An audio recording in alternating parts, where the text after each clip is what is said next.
Mamma mia, here we go again. I'm here to give you the Ironheart Episode 3 recap. So far, this show has been proven to be a massive waste of money and my patience, but we press on. But before I do, if you find yourself appreciating these recap videos, please think of subscribing to the show. Adam Does Movies on YouTube, Spotify, and Apple Podcasts. That way you won't miss a further breakdown video, on top of the fact that I mainly do movie reviews, movie commentary, live streams every single week, almost every single day at this point. And guess what? It's all free. That's the nicest part. It's free of charge for you. It doesn't cost you a dime. If you're on YouTube, hit the notification bell. Okay, let's begin. Episode 3, titled We in Danger, Girl. That's not proper English. Fires up with a feel-good rap song as our Stupid Side squad prances around in celebration, throwing money into the air like they just don't care. These are the spoils of a recent heist. The Ironheart title appears from the cash falling onto the floor. And I will say this, the only good thing about this show so far is how they creatively showcase the titles. That's it. That's the only positive I have right now. I did take this title card as an opportunity to pause the episode to see how much I'm in for, and it's almost an hour long. It's almost an hour episode, and now I'm depressed. Clown is being extra annoying already, making me think she's gonna be one of the first ones on the team to die. Perhaps just wishful thinking. She's wearing around Hood's cloak. Dumb bish in a little cloak. Dumb bish in a little cloak. Subscribe for Tommy Boy references. Cappy, not having any of this, puts Clown in her place. Riri, however, stands up to this guy. She won't back down. She's kind of like Tom Petty in that way. We then find out the next target this team is targeting. It's Heirloom, a company with immense resources and vast technology that's gonna probably take farmers out of business. This heist is gonna be more challenging because they have beefed up security that can recognize suits and any sort of technology that spikes their sensors. Good luck trying to MIT your ass out of this one, Riri. This prompts our Super Zero to ask the hard-hitting question. Riri asks Hood if they're the bad guys here, but then immediately gives herself an out no matter which way he answers this because she says she doesn't have a choice. What she is doing, what she is building in her bedroom is iconic. What the fuck does that even mean? What is she building that's iconic? Everything so far has already been created years ago.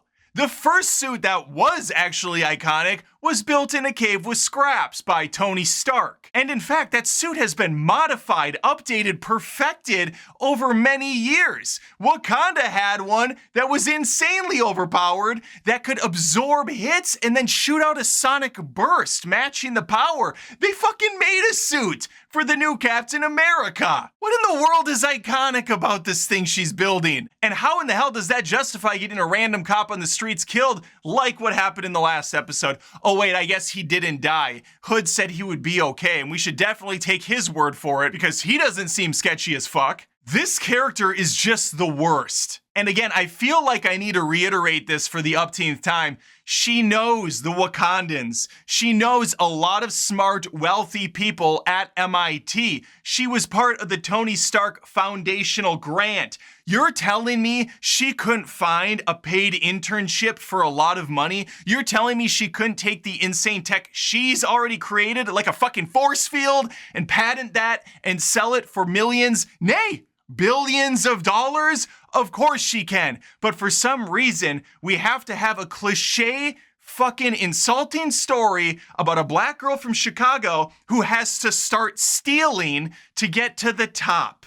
It's ridiculous. And it makes no sense in a 2025 MCU. It doesn't fit at all. Oh yeah, and on top of that, she also created this super crazy advanced AI that can replicate her dead friend 100%. Anyway, Riri's mom answers the door wearing a stupid looking heart t-shirt. She greets Joe at the door. Remember Joe from the last episode? He's, I guess, going to be a character that we have to keep following around. He has some schematics that he wants Riri to look at, study, and start building upon because he now is blackmailing her. Great, like she has time for this. She's still trying to perfect her suit and get ready for the next heist, which I think is in a day from now. Plus, on top of all of this, Natalie wants to hang out as friends again like they used to do. So they have to go on a little date together. But Ladies' Day doesn't stop there. We're then gonna make a trip over to Gary's Auto. This is the place where it all went down. Timber. The shooting that took her friend. If there was any sort of heart or real emotion tied to this show and it didn't feel like a corporate sellout piece of shit, this scene could have possibly had some feeling to it. It does, however, start to work Ree up and she gets a panic attack, at which point Natalie coaches her how to breathe better. They go back and forth, staring longingly into each other's eyes.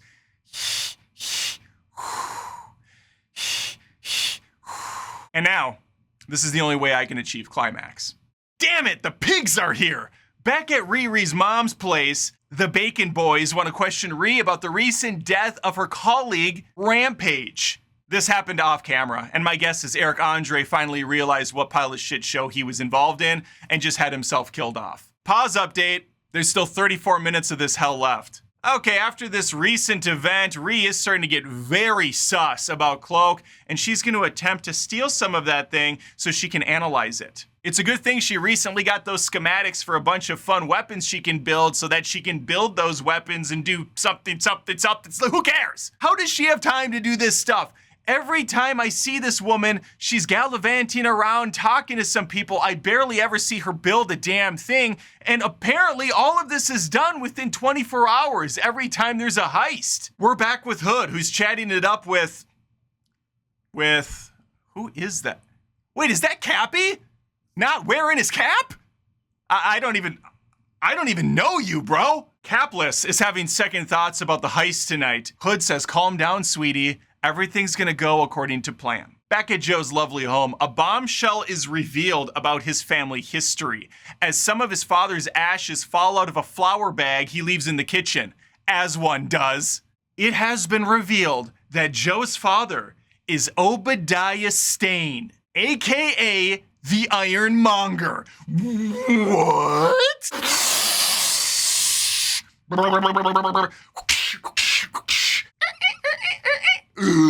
And this is the reason why Joe is such a pushover, because he wanted to be the opposite of his father, not going down the same evil path, and he also doesn't want Riri to go that route because he can see that she's a troubled young woman, which prompts him to push her once more for the real reason she's building the suit, in which she once again says, because I can. He then gets a secondary answer out of her, which is just as much bullshit as the first. She goes into detail about her father was always fixing broken things, including her.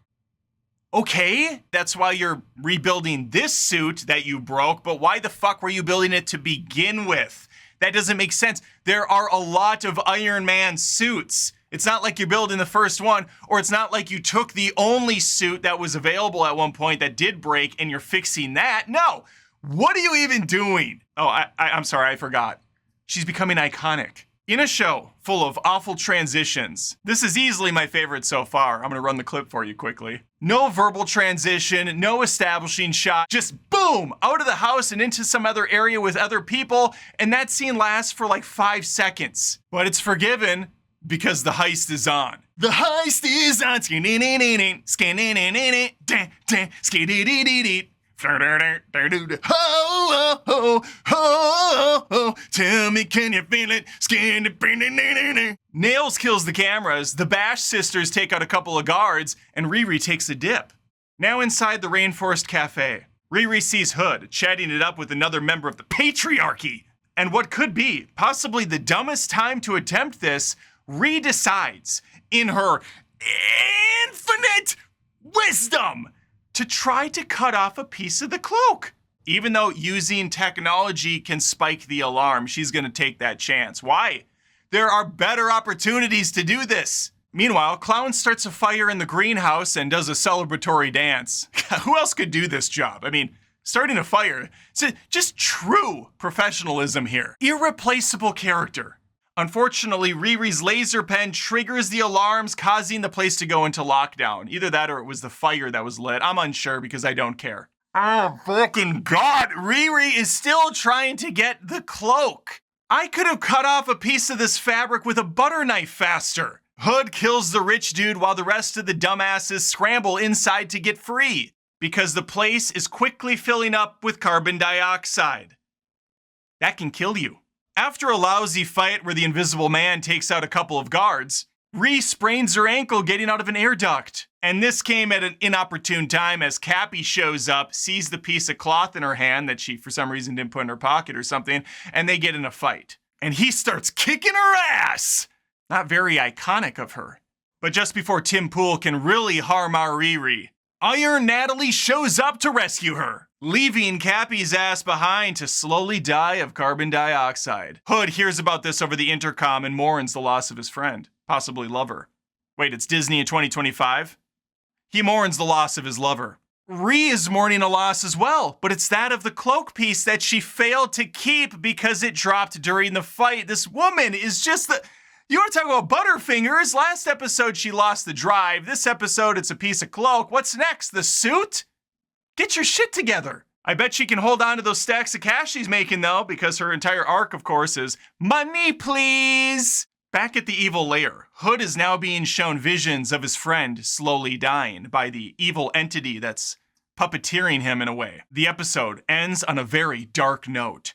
Riri at her lowest point, tears in her eyes, telling Natalie she is not okay. Hey, that makes two of us, because I just watched almost 3 hours of this piece of shit show with another 3 hours to go. And I would love if you were on this journey with me. So please, again, think of subbing to the show. Adam Does Movies on YouTube, Spotify, and Apple Podcasts, hitting the notification bell on YouTube, and leaving a comment, even liking the video here. It helps with engagement. It helps with that AI Natalie that YouTube is running. And outside of these gripping recap videos, I also have a review for Jurassic World just around the corner. I got Superman coming soon. There's a lot of stuff, a lot of movies, a lot of show talk. Hope to see you around. All right, take care.